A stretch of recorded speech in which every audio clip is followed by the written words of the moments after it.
लोकतंत्र की हत्या नहीं होने दे सकते। सीजेआई डीवाई चंद्रचूड़ ने कहा कि ये लोकतंत्र का मजाक है। जो हुआ उसे देखकर हम हैरान हैं। हम लोकतंत्र की इस तरह से हत्या नहीं होने दे सकते। क्या बीजेपी इसको सुन रही है? बैलेट पेपर से छेड़छाड़ हुई है, ये साफ है कि बैलेट पेपर से छेड़छाड़ हुई है। क्या इस तरह से चुनाव कराए जाते हैं? तो आप समझिए कि उन्होंने क्यों ये बातें कही हैं। फिर उन्होंने दोबारा जो है इस बात को कहा है। लेकिन फिलहाल आपको ये बता दें कि सीजेआई की सख्त टिप्पणी से क्या चुनाव आयोग जागेगा? क्या बीजेपी को कुछ समझ आ रहा है? चुनाव अधिकारी को कहिए सुप्रीम कोर्ट इन्हें देख रहा है। चुनाव अधिकारी बैलेट पेपर में बदलाव करते दिखे हैं। क्या ये एक रिटर्निंग ऑफिसर का बर्ताव होना चाहिए? वे कैमरे की ओर देखते हैं और बैलेट पेपर से छेड़छाड़ करते हैं। जिस बैलेट पेपर के नीचे क्रॉस का निशान बना हुआ है उससे ट्रे में रख देते हैं और जिस बैलेट के ऊपर क्रॉस बना हुआ है उसे ये बिगाड़ देते हैं और फिर कैमरे की ओर देखते हैं। इन्हें बताइए कि सुप्रीम कोर्ट इन्हें देख रहा है।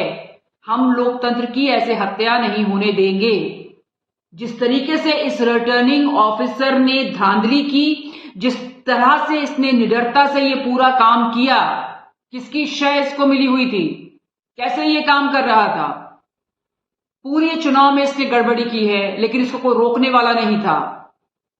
और अब सीजेआई ने बहुत ही सख्त लहजे में ये बातें कही हैं और क्या कुछ सीजेआई ने कहा है वो आपको बताते हैं। तो आम आदमी पार्टी और कांग्रेस ने शिकायत की थी। चंडीगढ़ मेयर चुनाव का ये वीडियो सामने आया है जिसे विपक्ष ने सोमवार सुप्रीम कोर्ट में पेश भी किया और वीडियो में चुनाव अधिकारी अनिल मसीह बैलेट पेपर पर टिक करने के बाद सीसीटीवी कैमरे को देख रहे हैं। वीडियो देखने के बाद chief justice of India DY Chandrachud ने कहा यह साफ है कि बैलेट पेपर से छेड़छाड़ हुई है। क्या इस तरह से चुनाव कराए जाते हैं?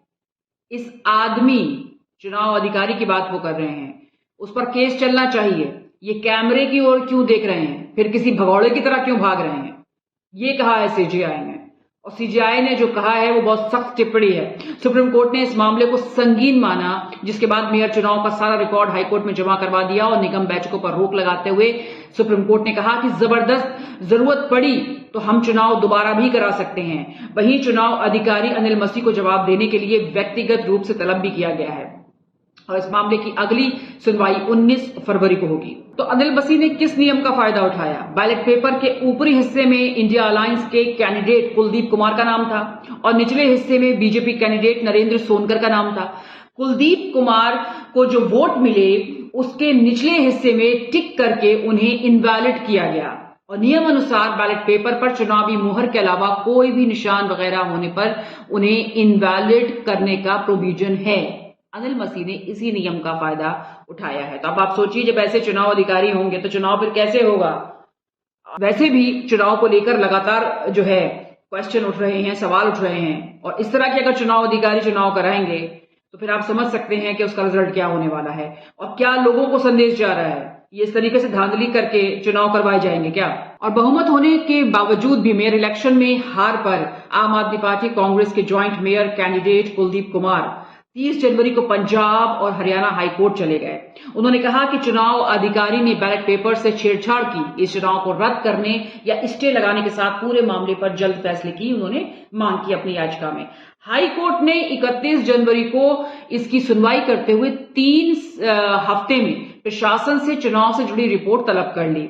हाईकोर्ट ने चंडीगढ़ प्रशासन को पूरा रिकॉर्ड सुनवाई पूरी होने तक सुरक्षित सील करने के भी आदेश दे दिए, जिस पर प्रशासन ने जवाब में कहा कि पूरा रिकॉर्ड पहले से ही सील कर दिया गया है। इस मामले में मेयर चुनाव पर स्टे नहीं लगा, वहीं जल्द सुनवाई की मांग भी पूरी नहीं हुई, जिसकी वजह से आप और कांग्रेस के कैंडिडेट सुप्रीम कोर्ट चले गए। तो ये पूरा मामला है जो अभी तक हुआ है। क्यों सुप्रीम कोर्ट का रुख करना पड़ा इंडिया अलायंस को, यानी कि आम आदमी पार्टी और कांग्रेस को? क्योंकि हाई कोर्ट ने इस पर फौरन डिसीजन नहीं लिया या फिर उनको लगा कि उन्हें जल्द इस पर फैसला चाहिए, यानी कि उस पर रोक चाहिए उनको या रद्द करवाने हैं चुनाव। इसकी मांग इंडिया अलायंस लगातार करता रहा है और इसी को लेकर सुप्रीम कोर्ट का रुख किया, जहां पर सीजेआई ने इस पूरे मामले को बहुत गंभीरता से लिया है और उनकी टिप्पणी जो है वो हमने आपको बता दी कि सुप्रीम कोर्ट से जो टिप्पणी आई है, जो सीजेआई की तरफ से जो टिप्पणी आई है वो बहुत ही सख्त है और कार्रवाई किस तरीके से अब आगे बढ़ेगी, क्या होगा इस पूरे मामले में, ये हम आपको डिटेल आगे बताते रहेंगे।